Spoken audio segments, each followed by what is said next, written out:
Chapter 10 class 11th miscellaneous के example करेंगे। 5-6 example देखते हैं। पहला एग्जाम्पल क्या कह रहे हैं यार ये कि if the lines this and this are concurrent. Concurrent means क्या होता है? सबसे पहले आपको ये पता होना चाहिए। कॉनकरेंट मीन्स होता है जो लाइन 3 लाइन है 4 लाइन एक ही पॉइंट से होती हुई जाती हैं। इसका एक और मीनिंग होता है कॉनकरेंट का मीनिंग होता है कॉन्फ्लुएंट, जो एक ही फ्लो में होती हैं, मतलब एक ही पॉइंट से जो होती हुई जाती हैं, ऐसी लाइन को हम क्या बोलते हैं? कॉनकरेंट लाइन। तो भैया कह रहे हैं यार के की वैल्यू फाइंड करो। किसकी? के की। मतलब क्या हुआ? मतलब ये हुआ एक लाइन ये जा रही है, एक लाइन ये जा रही है और एक लाइन मान लो ये जा रही है, एक ही पॉइंट से होती हुई जा रही है ये, यस और नो? तो ये तीनों लाइन क्या कहलाएंगी? कॉनकरेंट। ये लाइन 1 है, L1 की इक्वेशन है, ये L2 की इक्वेशन है, ये L3 की। कह रहे हैं के की वैल्यू फाइंड। अब यार एक बात सुनो जरा, अगर मैं आपसे कहूं कि 2x plus y equals to 3 ये वाली, और जिसमें के नहीं उसको लिखो 3x minus y equals to 2, ये अगर इस पॉइंट का कोऑर्डिनेट कुछ भी है मान लो, तो क्या वो इन तीनों लाइन को सेटिस्फाई नहीं करेगा? बिल्कुल करेगा। अच्छा, और अगर मैं यहां से x और y की वैल्यू निकाल दूं तो क्या यही वाला तो पॉइंट निकल के आ जाएगा? क्योंकि अगर कोई दो लाइन इंटरसेक्ट कर रही हैं तो पक्की बात है उनका यूनिक सॉल्यूशन होता है, क्लास 10 में हमने पढ़ा है। तो चलिए एलिमिनेशन मेथड लगा देते, इससे ये कैंसिल हो गया। 3 to 5x इक्वल्स टू 5, तो x कितना आ गया भैया? 1 आ गया। x की वैल्यू यहाँ पुट कर दो तो 2 into 1 plus y equals to 3, तो y कितना आ गया? 1 आ गया। ये जो पॉइंट आ गया इंटरसेक्शन वाला 1,1, क्या ये तीनों लाइन को सेटिस्फाई नहीं करेगा? तो पक्की बात है ये इसको भी सेटिस्फाई करेगा। तो रख दो यार 5 into 1 plus k into 1 equals to 3, तो 5 प्लस k इक्वल्स टू 3, तो k कितना आ गया? -2 आ गया। कॉनकरेंट का मीनिंग बस आपको पता होना चाहिए, जो एक ही पॉइंट से होती हुई जाती लाइन। क्लियर है? चमका। हटाओ इससे, अगले एग्जांपल पर आते हैं। चलो एग्जांपल 21 देखते हैं। कह रहे हैं find the distance of the line this from the point 4,1 measuring along the line making an angle this. इसका मीनिंग क्या है? डायग्राम में बहुत से बच्चे कंफ्यूज होते हैं, तो इसका डायग्राम देखते हैं जरा क्या है, और बिना डायग्राम के क्वेश्चन समझ में भी नहीं आएगा। कह रहे भैया एक लाइन है 4x minus y equals to, कैसे भी मैंने एक लाइन मान दी भैया, ये रही एक लाइन मान लो 4x minus y equals to 0। ठीक है जी। कह रहे हैं कि find the distance of the line, इस लाइन का डिस्टेंस फाइंड करना। कहां से? From the point 4,1। अब x पे जाओ 4, y पे जाओ 1, ऐसे ही अप्रॉक्स में आपको समझा। मान लो यार वो पॉइंट ये रहा। क्लियर है? अब इस पॉइंट से हमको इसका डिस्टेंस फाइंड करना है। बात समझ आ रही है? पक्की बात है। तो अब डिस्टेंस फाइंड करें, डिस्टेंस तो कई सारे हो सकते हैं। अब लेकिन सुनो, point 4,1 measure along the line making an angle this. अब आप कहेंगे कि सर हम यहां से परपेंडिकुलर डाल देंगे और परपेंडिकुलर डिस्टेंस फाइंड कर लेंगे, तो ये क्वेश्चन सिंपल हो जाता है। लेकिन नहीं, क्वेश्चन आगे पढ़ो। क्या कह रहे हैं? इस पॉइंट से डिस्टेंस फाइंड करना है। सही बात है। इस पॉइंट से भी एक लाइन जा रही है, देखो जरा, मेजर अलोंग द लाइन। किस लाइन के? इस पॉइंट से एक लाइन जा रही है। इस पॉइंट से इनफाइनाइट नंबर ऑफ लाइन जाएंगी। अगर मैं इसका रफली बताऊं, इसको बिगाड़ूंगा नहीं, ये एक लाइन है, ये पॉइंट है, ये लाइन जा रही है, ये लाइन जा रही है, ये लाइन जा रही है, कई सारी लाइन जाएंगी। यस और नो? तो कह रहे हैं उस लाइन के अलोंग डिस्टेंस फाइंड करो जिसने पॉजिटिव एक्स एक्सिस के साथ 135 का एंगल बनाया हो। बात समझ आई? मतलब इस तरीके से ये लाइन जा रही है और इसने ये एंगल कितना बनाया है, तो आपको पता है कौन सा डिस्टेंस फाइंड करना है, ए से लेके बी तक। एक चीज हर देखो, इसमें क्या कर रहे हैं? डिस्टेंस फाइंड करना है from the point this measure along the line, इस लाइन के अलोंग, इस लाइन के अलोंग, जिस लाइन ने इसके साथ 135 का एंगल बनाया है। क्योंकि आपने देखा पॉइंट, तो आप कहेंगे सर सीधे परपेंडिकुलर ड्रॉ कर दो, आंसर आ जाएगा। सही बात है, आ जाएगा, लेकिन गलत आएगा। क्यों? यहां पे थोड़ा सा चेंज कर दिया कि ऐसी लाइन के अलोंग डिस्टेंस फाइंड करो जो एक्स एक्सिस से 135 डिग्री के एंगल बनाए। मतलब क्या हुआ कि आप इस बी पॉइंट से चलते चलते ए पॉइंट तक आ गए, तो बता दो ये डिस्टेंस कितना है। पक्की बात है? ठीक है। एक बात सुनो यार, इस पॉइंट के तो कोऑर्डिनेट हमारे पास हैं, कैसे भी जुगाड़ करके ए पॉइंट के कोऑर्डिनेट अगर आ गए तो डिस्टेंस फॉर्मूले से क्या डिस्टेंस नहीं आ जाएगा? पक्की बात है। तो अब हमारा टारगेट दे यार, अब हमारा टारगेट क्या रह गया? कैसे भी जुगाड़ करके ए पॉइंट के कोऑर्डिनेट फाइंड कर लें। अच्छा जी, ए पॉइंट के कोऑर्डिनेट फाइंड कैसे करेंगे? ए पॉइंट इन दोनों में इंटरसेक्शन का है। अगर इस लाइन की इक्वेशन और इस लाइन की इक्वेशन को सॉल्व कर दे तो क्या ए पॉइंट के कोऑर्डिनेट नहीं आ जाएंगे? क्या इस लाइन की इक्वेशन हमारे पास है? नहीं है। तो अब टारगेट क्या होगा? इस लाइन की इक्वेशन फाइंड करना। समझो क्वेश्चन को क्या फाइंड करना था ये, लेकिन हमको अब पॉइंट फाइंड करना है और इस पॉइंट के लिए इस लाइन की इक्वेशन फाइंड करना है। बात समझ आई है? ये सीक्वेंस होता है, क्या प्रूफ करना है और कहां से वो चीज आएगी, क्या वो सब चीजें प्रैक्टिस से आएंगी। ठीक है, चलिए। अच्छा, अब ये लाइन L1 है, इस L1 की मैं इक्वेशन फाइंड करता हूं और बिल्कुल आप इस लाइन की इक्वेशन फाइंड कर सकते। क्यों? ये एक पॉइंट से जा रही और ये स्लोप है, यस और नो। तो इक्वेशन ऑफ L1, तो फॉर्मूला होता है y minus y1 equal to m। तो y माइनस y1 कितना है? 1, m कितना? 10 135 और x माइनस 4। पक्की बात है?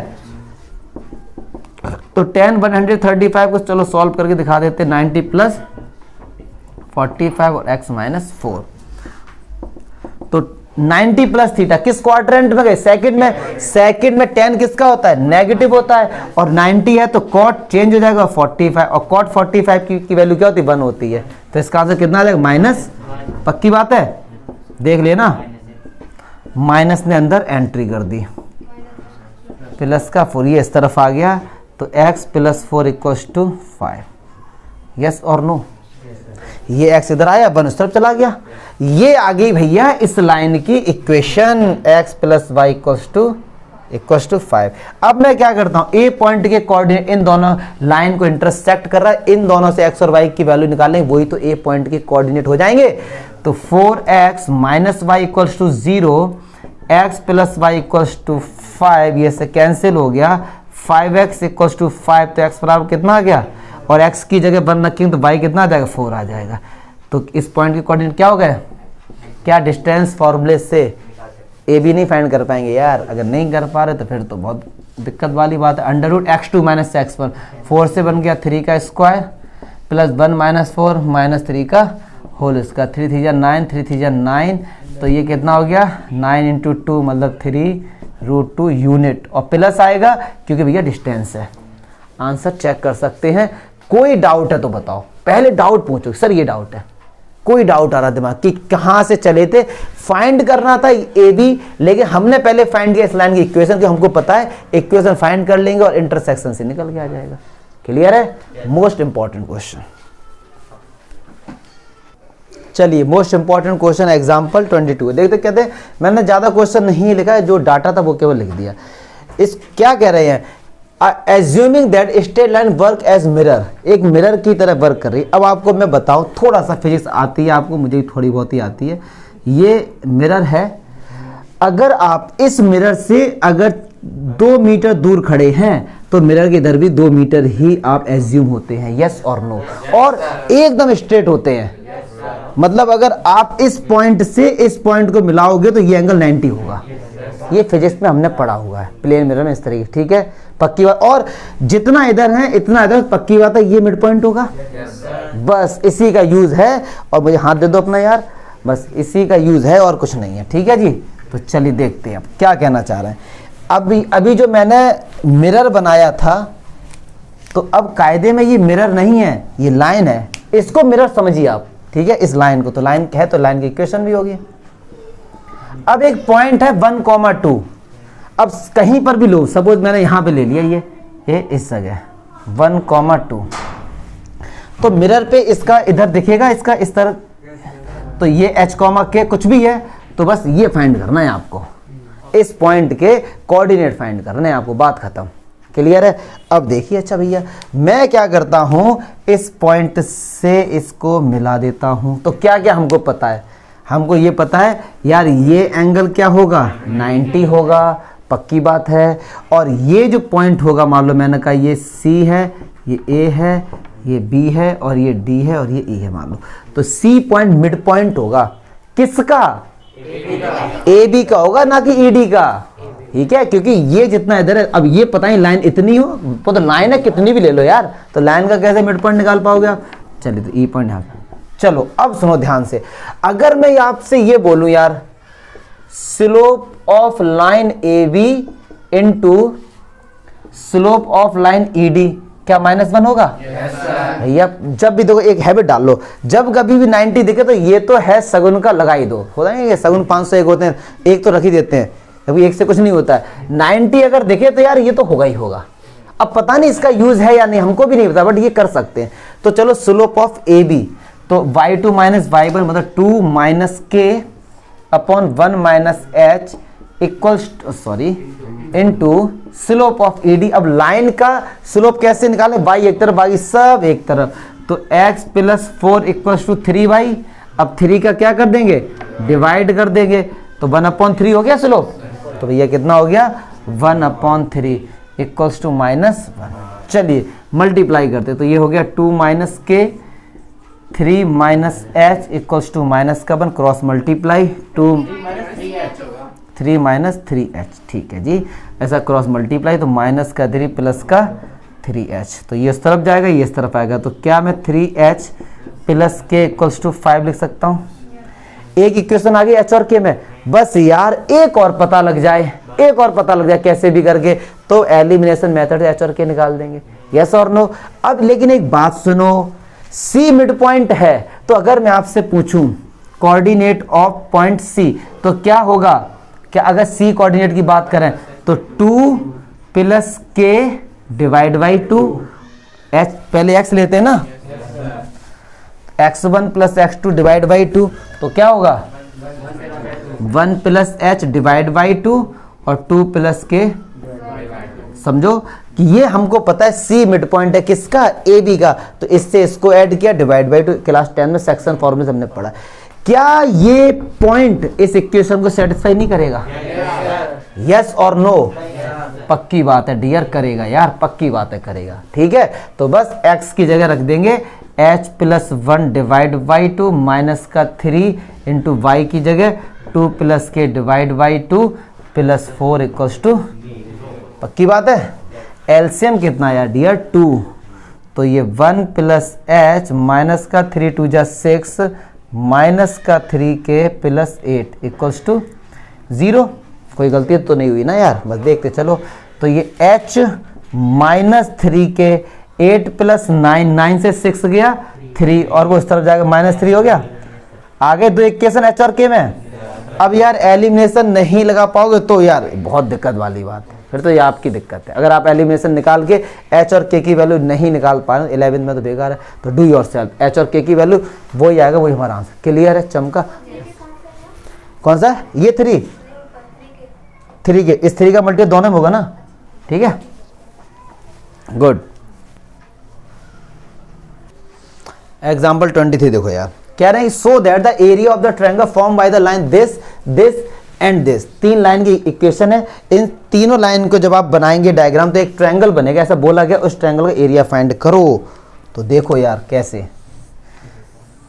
एक लाइन है y equals to m1x plus c1, पक्की बात है ये लाइन की इक्वेशन है, y इंटरसेप्ट वाली फॉर्म है।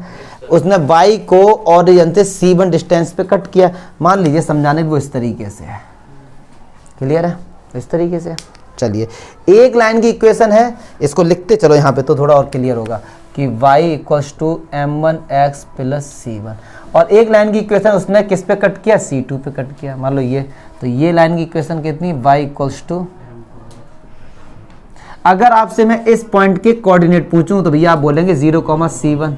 इसके अगर मैं पूछता हूं 0, और किसके x एक्सिस के, x एक्सिस की इक्वेशन क्या होती है, कह रहे x बराबर 0 और x 0 कहां पर होता है, y एक्सिस पे, तो ये पूरी हो जाएगी। लेकिन हम किसको लेंगे ट्रायंगल बनाने के लिए, हम केवल इतना को लेंगे, यस और नो, कि यहां पर तो x बराबर 0 होगा, हमको तो ट्रायंगल चाहिए यार, क्योंकि x 0 कहां पर होता है, पूरी y एक्सिस पे, लेकिन ट्रायंगल तो यही बनना है ना। चलिए अच्छा, इस ट्रायंगल का एरिया ही तो फाइंड करना है। ये कोऑर्डिनेट पता लग गए, ये बस ये पता लग जाए कैसे भी एरिया ऑफ ट्रायंगल का फॉर्मूला लगा देंगे। अच्छा, इस पॉइंट के कोऑर्डिनेट कैसे फाइंड लगे, इन दोनों को एलिमिनेशन मेथड से सॉल्व कर दो, इंटरसेक्शन पॉइंट ही तो है यार। तो चलिए, तो एक लाइन है y equals to m1x plus c1, एक है m2x प्लस c2, माइनस कर दो, ये कैंसिल हो गया, तो यहाँ से x कॉमन आया, कितना है m1 माइनस m2, यस और no, plus c1 minus c2। अब यार हमको निकालना क्या है, हमको x निकालना है ना, और तो सब ठीक किया ना मैंने, c1 माइनस c2 और ये m1 माइनस m2, तो x कॉमन ले लिया, हमको x निकालो तो ये इस तरफ आएगा, तो ये हो जाएगा c2 minus c1 upon m1 minus m2। कोई बच्चा ये सोच रहा होगा सर ये इस तरफ जाएगा तो माइनस का, सही बात है, ये c1 माइनस c2 था, मैंने c2 माइनस c1 का माइनस कॉमन लेके कर दिया। चलिए x निकल के आएगा, अब x की वैल्यू या तो यहाँ पुट कर दो या तो यहाँ पुट कर दो, तो हमारा y निकल के आ जाएगा। तो चलिए इक्वेशन 1 में पुट कर देते हैं, तो चलिए 1 में पुट करो, तो y इक्वल्स टू x की जगह क्या रखेंगे, c2 minus c1 upon m1 minus m2 m1, यही तो है, और प्लस का c1, तो एलसीएम कितना आएगा, m1 माइनस m2, तो ये हो जाएगा c2 m1 माइनस का c1 m1 प्लस c1 का इसके साथ क्या होगा, मल्टीप्लाई होगा c1 m1 माइनस का c1 m2। कुछ कैंसिल हो रहा है, देखो जरा क्या कैंसिल हो रहा है, कुछ नहीं कैंसिल हो रहा, c1 ये है। चलिए तो ये y कितना निकल के आ गया हमारे पास, c2 m1 माइनस का c1 m2 अपॉन, ये x के कोऑर्डिनेट आ गए ये वाले, और ये y के कोऑर्डिनेट, क्लियर है। अब यार केवल ट्रायंगल, एरिया ऑफ ट्रायंगल का फॉर्मूला लगा देंगे। चलिए थोड़ा सा हटाएंगे क्योंकि ट्रायंगल बनाएगा ये, अब इतना का ही तो काम है केवल जिसका। तो अब इस पॉइंट के कोऑर्डिनेट क्या निकल के आ गए हमारे पास, c2 minus c1 upon m1 minus m2, और इसके क्या है c2 m1 minus c1 m2 upon, बस कैलकुलेशन मिस्टेक नहीं करना, थोड़ा सा देखते चलेंगे। चलिए अब तो अगर मैं ट्रायंगल की बात करूं, एरिया ऑफ ट्रायंगल ABC, तो फॉर्मूला होता है 1/2 x1 y2 minus y1 plus x2 है y2 माइनस y3 और x2 y3 minus y1 x3, पक्की बात है। और मॉडुलस क्यों लगा देंगे, एरिया कभी नेगेटिव नहीं होता। चलिए एक तरफ से करते हैं, एक सीक्वेंस लो, x1 y1 x2 y2 x3। अब सुनो, आप लोग बच्चे तो हो नहीं, पक्की बात है ना, तो क्या मैं x इस पूरे को जीरो नहीं कर सकता हूं, क्यों, x1 जीरो तो ये पूरा जीरो हो गया, और x3 जीरो है तो ये पूरा क्या हो गया, इसको तो लिखेंगे ही नहीं। अब काम तो क्यों इतना का ही है, समझो ना इस चीज को, तो मॉडुलस लगा हुआ है। x2 देखो कितना है, c2 माइनस c1 अपॉन, ये तो मैंने क्या लिख दिया, x2 लिख दिया। अच्छा y3 कितना है, c1 माइनस y1 कितना है, c2। पक्की बात है, देख लेना जरा, मुझे नहीं लगता कोई डाउट होना चाहिए यहाँ तक। अच्छा जी, तो ये 1/2, ये c2 माइनस c1 है, ये c1 माइनस c2, अगर मैं माइनस कॉमन लूँ यहाँ से तो क्या ये दोनों सेम नहीं हो जाएंगे, पक्की बात है। तो मैं ऐसे लिख सकता हूँ c1 माइनस c2, क्या मैं इसको ऐसे लिख सकता हूँ, और ये हमारे पास पहले से ही है। नीचे कितना बचा, पक्की बात है, देख लेना।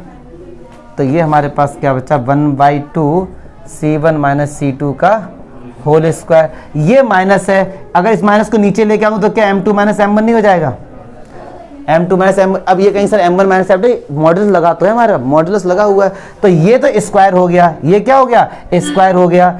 स्क्वायर जब हो गया तो उस पर तो मॉडुलस हट जाता है, क्यों, स्क्वायर की वैल्यू तो नेगेटिव हो पॉजिटिव, हमेशा आंसर क्या आता है, पॉजिटिव आता है। कोई बच्चा ये कंफ्यूज नहीं होगा कि सर यहाँ पे m1 माइनस m2, सर आपका देखो क्यों नहीं, मॉडुलस 2 माइनस 3 या मॉडुलस 3 माइनस, हर बार आंसर 1 ही आएगा, मॉडुलस लगा हुआ है ना हमारा, तो इसमें कोई भी दिक्कत आपको नहीं, कोई कैलकुलेशन मिस्टेक करी नहीं हम लोगों ने ना, तो मुझे नहीं लगता कोई दिक्कत इसमें होगी, पक्की बात है। देखो डन। क्वेश्चन नंबर एग्जाम्पल देखते हैं 24, अभी तक 2-3 एग्जाम्पल, एक और बचा एग्जाम्पल शायद ना, देखते हैं भाई क्या कह रहा है। कह रहा है a line is such that, एक लाइन इस तरीके से, it's segment between the line this and this is bisected at the point obtain it's equal. कुछ समझ नहीं आएगा तुम्हें, लेकिन अब इसका विद डायग्राम समझेंगे तब पूरा क्वेश्चन समझ आएगा। क्या कहना चाह रहे हैं, कह रहे हैं कि ये दो लाइन है, अब यार इस लाइन की इक्वेशन कुछ ना कुछ होगी, मान लो इस लाइन की इक्वेशन ये रही, ठीक है जी। अच्छा जी, इस लाइन की भी इक्वेशन कुछ ना कुछ होगी, दूसरी लाइन की मान लो ये रही। अब आप कहेंगे सर आपने इन दोनों लाइन को कट क्यों किया, क्या पता दोनों लाइन क्या हो, ये पैरेलल। तो यार 10th क्लास में हमने पढ़ा है कि 5/3 और -1/, इक्वल नहीं है, a1/a2 does not equal to b1/b2, तो पक्की बात है इंटरसेक्ट तो करेंगे ही करेंगे, इसलिए मैंने दिखा दिया आपको। ठीक है जी, तो ये लाइन मान लो L1 है और ये लाइन L2 है। ठीक है जी, तो L1 की इक्वेशन मान लो ये L1 है, ये L2, तो L1 की इक्वेशन लिख देता हूँ 5x, ठीक है जी, और इस लाइन की इक्वेशन लिखता हूँ 3x। अब सुनो क्या कह रहे हैं, अब क्वेश्चन दोबारा पढ़ते हैं। A line is such that it's segment between the line this and this is bisected at the point 1,5। मतलब क्या हुआ, रफली फिगर बनाऊंगा, उसको बेकार नहीं करूंगा, रफली फिगर देखो। ये कह रहे हैं कि एक लाइन ऐसी है, एक लाइन ऐसी है, अ लाइन इज, एक लाइन ऐसी है, इट्स सेगमेंट, जिसका सेगमेंट इन दो लाइन के बिटवीन है। वो ऐसे भी हो सकता है, ऐसे भी हो सकता है, ऐसे भी हो सकता है, ऐसे कई, तो ये लाइन सेगमेंट हो गया, ये लाइन सेगमेंट हो गया, ये कई सारी लाइन हो सकती है इनके बीच में। बिटवीन मींस क्या होता है, इन दोनों के बीच में कई सारी लाइन हो सकती है ना, इन दो लाइन के, और ये सेगमेंट हो गया इनके बीच में, ये सेगमेंट हो गया, कई सारी line, infinite number of lines हो सकती हैं। लेकिन ये किसकी इक्वेशन पूछ रहे हैं, ये उस लाइन की इक्वेशन पूछ रहे हैं जो 1,5 से होती हुई जाए और वो बाइसेक्ट हो। मतलब ये एक लाइन जा रही है और यहां कहीं 1,5 है और ये एक ऐसा पॉइंट है जो इसको बाइसेक्ट कर रहा है, मतलब AC बराबर BC। अगर ऐसी एक ही लाइन है तो उसकी इक्वेशन बताओ, फिर से समझो बात को। ये दो लाइन हैं इस तरीके से, इनके बीच में कई सारी लाइन होती हुई जाएंगी, तो किस लाइन की इक्वेशन पूछ रहा है, उस लाइन की इक्वेशन पूछ रहा है जिसपे 1,5 पॉइंट हो और ऐसा पॉइंट हो कि वो इसको बाइसेक्ट करे, मतलब AC बराबर CB। तो इस लाइन की इक्वेशन बताइए, क्योंकि 1,5 मान लो यहां पर है, तो इससे तो कई सारी लाइन जाएंगी, ये भी जाएगी, ऐसे भी जाएगी, कई सारी लाइन जाएंगी, तो उस लाइन की इक्वेशन बताओ कि जहां पर ये और ये बराबर हो, मतलब उस सेगमेंट को बाइसेक्ट करे, सेगमेंट को क्या करे, बाइसेक्ट करे। तो समझ गए ना किस लाइन की इक्वेशन फाइंड करनी है, इस लाइन की। ठीक है जी, तो चलिए, मतलब वो लाइन ये रही L3, तो इस लाइन की मुझे इक्वेशन फाइंड करनी है। अब सुनो जरा, इसने यहां पर इस लाइन को कट किया होगा, मान लो इसके कोऑर्डिनेट A, B हैं और इसको यहां कट किया होगा, इसके कोऑर्डिनेट B, C है। आई बात समझ। अब कोई बच्चा ऐसा तो नहीं सोचेगा कि सर इन्होंने तो एक्स एक्सिस पे कट किया, अरे ये तो हमने ऐसे ही रफली फिगर बनाया, क्या पता वो यहाँ पे कट करे, यहाँ करे, कहीं भी कर सकते हैं। ठीक है, चलिए अब मुझे, अब मुझको L3 की इक्वेशन फाइंड करनी है। चमका। अब सुनो जरा, जो A, B पॉइंट है, क्या वो इस लाइन को सेटिस्फाई नहीं करेगा? बिल्कुल करेगा यार। A, B जो है सेटिस्फाई करेगा किसको, लाइन L2 को, यस और नो? तो x की जगह A और y की जगह B लिख सकते हैं। तो क्या हो जाएगा, ये 3A plus 4B equals to 4 मान लो उस तरफ लेके चले गए। ऐसे ही ये मैंने B, C क्यों लिख दिया? अच्छा यही बोल रहे थे आप, ओके। C, D डिफरेंट लेंगे ना। अब C, D है, वो इस लाइन को सेटिस्फाई करेंगे, पक्की बात है। तो हम यहाँ पे लिखेंगे C, D सेटिस्फाई L1। तो चलो अब x की जगह C और y की जगह D इक्वल्स टू 0 है ना, ठीक है, ओके। तो 5C माइनस का D इक्वल्स टू -4। अब एक बात सुनो, हमारा टारगेट क्या है? हमारा टारगेट देखो हर सी है, इस लाइन की इक्वेशन फाइंड करनी है और ये लाइन इस पॉइंट से होती हुई जा रही है। एक और पॉइंट मिल जाए बस, कैसे भी, या तो A, B मिल जाए या C, D मिल जाए, तो लाइन की इक्वेशन आ जाएगी। क्योंकि कोई भी लाइन अगर दो पॉइंट से होती हुई जाती है तो उसकी इक्वेशन क्या होती है, y माइनस y1 बराबर y2 minus y1 upon x2 minus x1 x minus x1। तो बस एक हमारा टारगेट, आपको टारगेट पता होना चाहिए। अब A, B या C, D की वैल्यू फाइंड करनी, ठीक है जी। चलिए अच्छा, अब ये हो गया। अब यार सुनो, अननोन वैल्यू कितनी है, 1 2 3 4, मतलब A, B, C, D 4 ऐसी वैल्यू है जिनकी हमको नहीं पता कि इनका आंसर क्या आएगा। तो इक्वेशन भी 4 होनी चाहिए। क्योंकि डियर, अगर मैं आपसे ये कहूं कि x plus y plus z equals to 2x प्लस 3y minus z equals to 3, x y z की वैल्यू फाइंड करो, कभी फाइंड नहीं कर पाओगे आप। क्यों? अननोन वैल्यू 3 है और इक्वेशन 2 है, तो इक्वेशन में 3 होनी चाहिए या 3 से अधिक होनी चाहिए। तो अब 4 इक्वेशन बननी चाहिए कायदे में, तभी निकाल पाएंगे। तो देखते हैं अब कैसे आगे का लॉजिक। एक बात सुनो, अगर यार मैं आपसे कहूं कि केवल कंसीडर करो AB को कंसीडर करो, ये इसका मिड पॉइंट है, ये और ये बराबर होंगे, किसी इनको जिस रेशियो में डिवाइड किया गया होगा, मान लो यार ये 1 है ये 1 है, बराबर ही तो होंगे, या ये m है ये m होगा, या ये x है ये x, कुछ भी ले लो।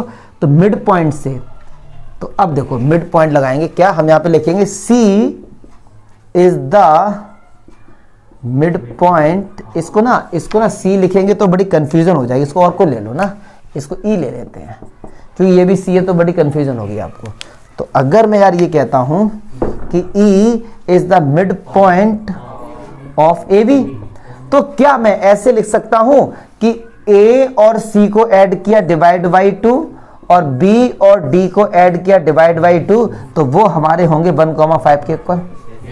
यस और नो? मिड पॉइंट इसी तरीके से हम लोग निकालते थे कि इसका मिड पॉइंट क्या है, इसको ऐड किया डिवाइड बाई 2, इसको ऐड किया डिवाइड बाई 2, वो इसके बराबर आएंगे। तो ये किसके बराबर होगा? 1 के बराबर। तो a plus c divide by 2 equals to 1, तो a प्लस सी कितना आ गया? b plus d divide by 2 किसके हो गया? तो b प्लस कितना हो गया? 4 इक्वेशन बन गई क्या? अब आप ए बी सी डी की वैल्यू निकाल सकते हैं। वैसे चारों की निकालने की रिक्वायरमेंट नहीं है, तो ए भी निकाल लो तो इन दो से इक्वेशन आ जाएगी, या सी डी निकाल लो तो बी से। तो चलो मैं निकाल के दिखा देता हूँ, ठीक है। अब देखो ये a प्लस सी है, क्योंकि बहुत से बच्चे अभी भी वैल्यू निकालने में दिक्कत करेंगे। तो देखो ये b और d है, ये a प्लस सी है। अब देखो कैसे निकालेंगे, पहली इक्वेशन लिखो जरा, अब इसको लिख दो a प्लस सी को, 2 है ये। अब 3 से मल्टीप्लाई कर दो, एलिमिनेशन लगा दो, माइनस माइनस माइनस कैंसिल हो गया। 4 ये क्या है 4b और माइनस 3c माइनस का 2। अब देखो बी सी में कहीं पर एक कोई इक्वेशन है, बी और सी में कहीं पर कोई इक्वेशन नहीं, कोई दिक्कत नहीं, या बी और डी, तो सी डी में हाँ ठीक है। अब इसको लिखो चलो यहाँ पे b plus d equals to 10, ठीक है। अब किससे मल्टीप्लाई कर देंगे? 4 से। तो ये तो केवल है कैलकुलेशन है, आपको खुद भी कर लेनी चाहिए थी। इससे कैंसिल हो गया। अब ये कितना, माइनस का 4d माइनस का 3c माइनस का 42। अब देखो सी डी में कहीं पर इक्वेशन है, ये रही, तो क्या और सी डी निकल के नहीं आ जाएंगे? अब पक्की बात है, तो इसको लिखो 5c minus D equals to -4, और ये कितना आएगा माइनस का 3c माइनस का 4d इक्वल्स टू माइनस का 42। अब निकाल लोगे सी और डी, पक्की बात है, सी और डी आ गए। ये पॉइंट पहले से, इसको लेना x1 y1, इसको लेना x2 y2, और उस लाइन की इक्वेशन आ जाएगी y माइनस y1, फॉर्मूला याद होना चाहिए, y minus y1 y2 minus y1। तो सारी वैल्यू पता है हमको, इक्वेशन आ जाएगी उस लाइन की। कहां पर डाउट हुआ ये बताओ, बस एक चीज मैं क्लियर कर दूं, ये अगर लाइन है, अगर मैंने ये बोल दिया तो ये लाइन का एक सेगमेंट हो गया। ए भी अगर लाइन है तो इसको इस तरीके से इंडिकेट करते हैं, अगर ये कोई सेगमेंट होता तो इस तरीके से इंडिकेट कर। सेगमेंट मींस होता है उसका टुकड़ा, एक पार्ट छोटा सा। ये एक लाइन है तो ये सेगमेंट हो, क्योंकि इसने इसको लाइन को 2 पार्ट में डिवाइड कर दिया, तो ये एक सेगमेंट हो गया इसका। क्लियर है? ठीक है, तो मुझे नहीं लगता कोई डाउट होगा। मोस्ट इंपॉर्टेंट क्वेश्चन नेक्स्ट देखते हैं, एग्जाम्पल। मोस्ट इंपॉर्टेंट क्वेश्चन है, अगर मैं स्ट्रेट लाइन की बात करूं। एग्जाम्पल 25 क्या बोल रहे हैं? सो दैट, प्रूव करना है, मतलब the path of moving point such that its distance from the 2 line this and this are equal is straight line. मतलब क्या हुआ इसका मीन? ये ऐसे क्वेश्चंस हैं कि आप इनको 2-3 बार पढ़ेंगे तब जाके यार तो इनका मीनिंग समझ आएगा एक्चुअली क्वेश्चन बोल क्या रहा है। कह रहे हैं भैया 2 लाइन है, एक पॉइंट है वो मूव कर रहा है। अब देखो कोई भी आदमी मूव कर रहा है या पॉइंट मूव कर रहा है या आप लोग मूव कर रहे हो, केवल 2 ही तरीके हो सकते हैं, या तो वो एक स्ट्रेट लाइन में होगा या फिर वो एक कर्व बनाएगा। तीसरा बता दो क्या हो सकता है? अगर आपसे मैंने कहा कि भैया मूव करो तो 2 ही डायरेक्शन हो सकते हैं, क्या और भी कुछ हो सकता है? इन 3 के अलावा बताओ। या तो सीधे जा रहे हो तो स्ट्रेट लाइन, अगर सीधे नहीं हो तो कर्व होगा, या तीसरा कुछ दिमाग में आ रहा तो बताओ ना कि सर ये भी कर्व है, सर ये भी कर्व है, ये जिगजैग पाथ। अब आप सोचेंगे सर ये स्ट्रेट लाइन हो गई, ये स्ट्रेट लाइन हो गई, ये स्ट्रेट लाइन हो गई, लेकिन ये स्ट्रेट लाइन के कई सारे सेगमेंट हो गए। तो कहने का मतलब केवल 2 ही तरीके से हो सकता है और कुछ नहीं हो सकता। यस और नो? तो अब कह रहे हैं लेकिन कि जो मूव कर रहा है वो एक स्ट्रेट लाइन में मूव कर रहा है, ये प्रूव करना है।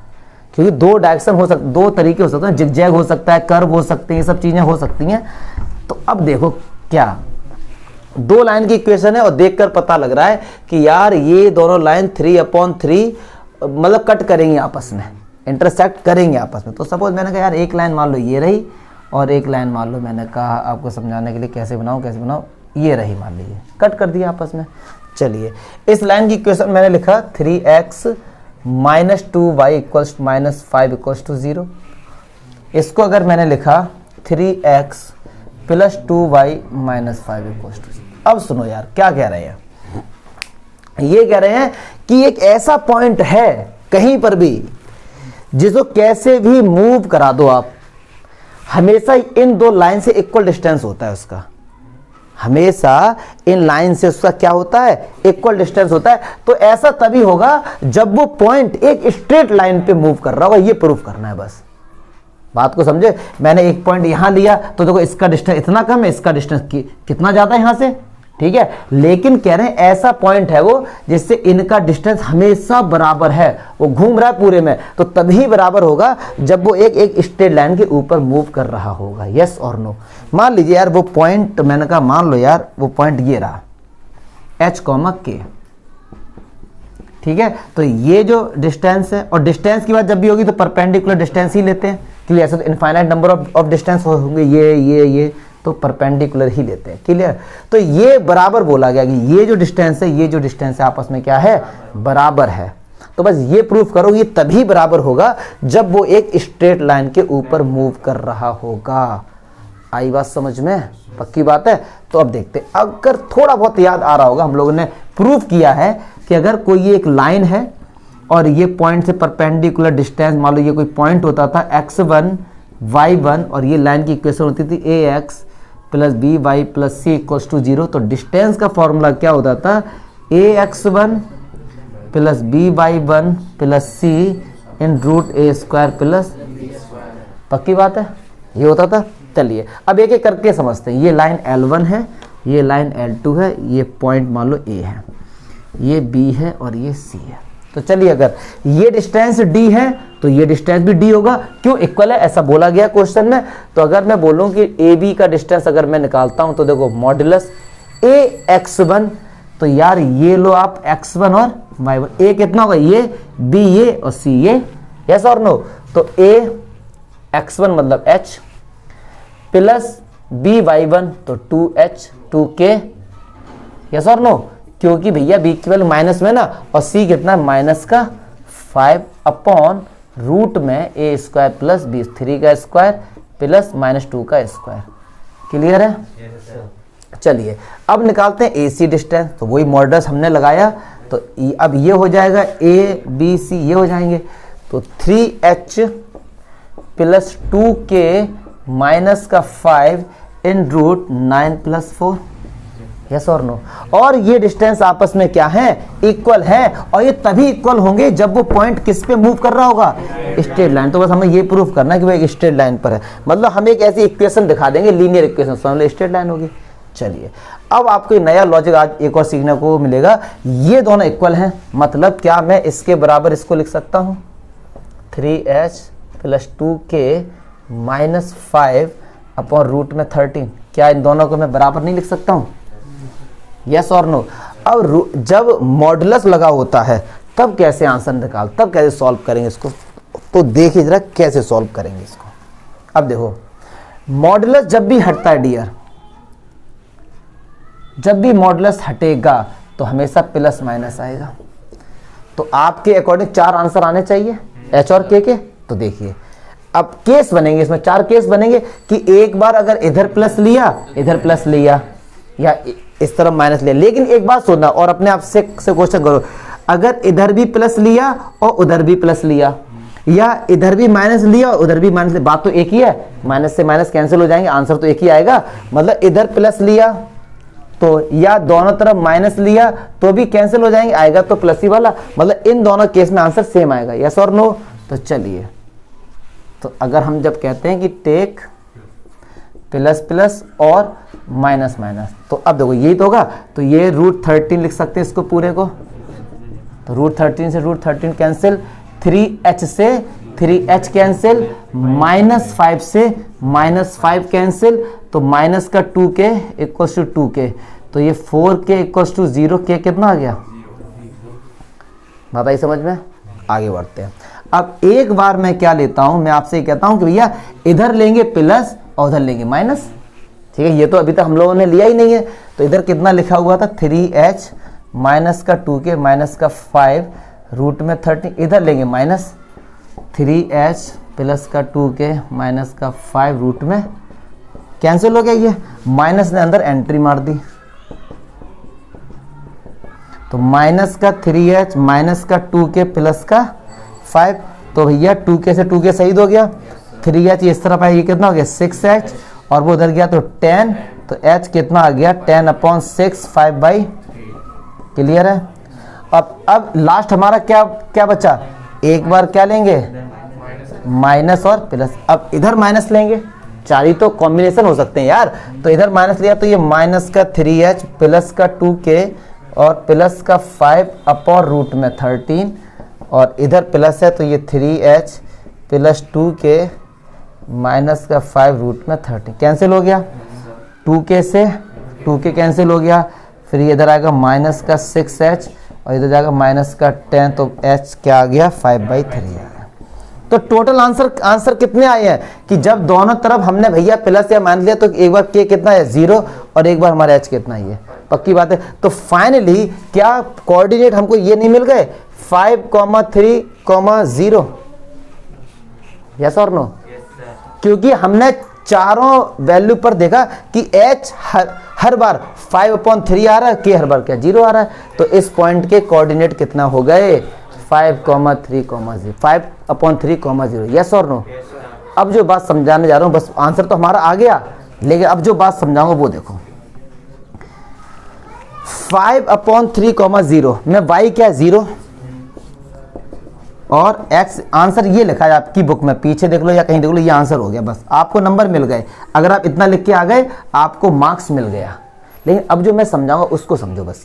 ये y बराबर 0 किसी लाइन की इक्वेशन ही तो होगी, x इक्वल टू 5/3 किसी लाइन की इक्वेशन ही तो है।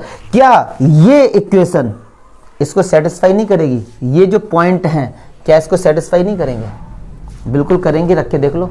इसके x की जगह ये एक इक्वेशन ही तो है हमारे पास, x माइनस 5/3 इक्वल टू 0, ये एक इक्वेशन ही तो है। रखो भैया x की जगह 5/3 आ गया 0, पक्की बात है। अच्छा y बराबर 0 भी तो एक इक्वेशन ही है ना, रखो भैया इस पे y की जगह 0 आ गया, 0 बराबर 0। अगर सुनो, ध्यान से सुनो ना, एक चीज समझो, ये क्लास 9th का कंसेप्ट है, जो मैं ये समझा रहा हूं कि इस पॉइंट को देख के मैंने कैसे कहा कि y इक्वल टू 0। इस पॉइंट पे y क्या है 0, तो हमेशा y 0 रहेगा क्योंकि वो एक लाइन पे जाएगा। y हमेशा क्या रहेगा 0, और किस पर रहेगा इस वाले इक्वेशन पे, y इक्वल टू 0 भी तो एक इक्वेशन है, इस इक्वेशन पे y हमेशा 0 रहेगा। अच्छा 5/3,0 पे x हमेशा क्या रहेगा 5/3, तो कब रहेगा इस इक्वेशन पे। तो कहने का मतलब है कि ये एक इक्वेशन ही को तो रिप्रेजेंट करना, क्योंकि इसकी डिग्री कितनी 1, इसकी डिग्री कितनी 1। अगर स्क्वायर में आता ये तो पैराबोला बनता, क्लास 10 में हम लोगों ने पढ़ा था चैप्टर 2 में, कि अगर स्क्वायर आता तो समझ लो वो लीनियर नहीं है, फिर वो क्वाड्रेटिक होता, मतलब कर्व आता उसमें। लेकिन यहाँ पे जितनी भी है इक्वेशन, इनमें डिग्री क्या है हमेशा 1 है। इसलिए एक ही मुझे अभी सेटिस्फेक्शन मुझे नहीं मिल रहा है कि आपको एक शायद डाउट हो। अगर मैंने क्लास 9th में जाऊं और चैप्टर जो 4th उसमें ये था कि x बराबर 3 का डायग्राम बनाओ, मतलब इसकी वो ना बताइए ग्राफ बनाइए, तो 3 मान लो यहाँ पर होता था, तो इस लाइन की इक्वेशन ये इस ऐसे दिखा देते थे, यस और नो, पक्की बात है। और हर जगह y क्या होगा 0 ही होगा, y तो होगा ना, क्योंकि यहाँ पे 3 कभी चेंज नहीं होगा, y कुछ भी चेंज करते रहो 3 कभी चेंज नहीं होगा।